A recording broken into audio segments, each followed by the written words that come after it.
పార్వతీపురం, మన్యం జిల్లా గిరిజన ప్రాంతాల్లో 2 రోజులుగా పర్యటించినటువంటి పవన్ కళ్యాణ్ ఆ పర్యటనలో ఒక ఫేక్ ఐపీఎస్ అయితే వచ్చి చేరడం జరిగింది. నిజానికి కట్టుదిట్టమైనటువంటి భద్రత ఏర్పాటు చేసినా కూడా ఈ ఫేక్ ఐపీఎస్ రావడం, ఇతడిని జనాలందరూ నమ్మడం, జనాలతో పాటు పోలీసులు కూడా నమ్మి సెల్యూట్ చేయడంతో పవన్ కళ్యాణ్ సిబ్బంది కూడా ఇతను నిజమైన ఐపీఎస్ఏ అనుకున్నారు. అతను ఆ పర్యటన చుట్టూ తిరిగినా, పవన్ కళ్యాణ్ చుట్టే తిరిగినా కూడా ఎవరూ కూడా గుర్తుపట్టలేకపోయారు.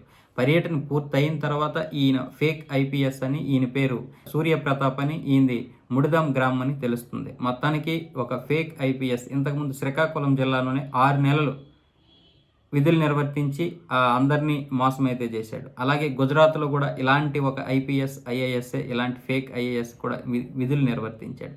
మన దేశంలో ఇలాంటి ఫేక్ ఐఏఎస్, ఐపీఎస్లు చాలామంది ఉన్నా కూడా ఎందుకు ఇలాంటివి కనిపెట్టలేకపోతున్నారో అర్థం కావడం లేదు. అంటే దీన్ని బట్టి వ్యవస్థలో ఎంత డొల్లతనం ఉందో అర్థం చేసుకోవచ్చు.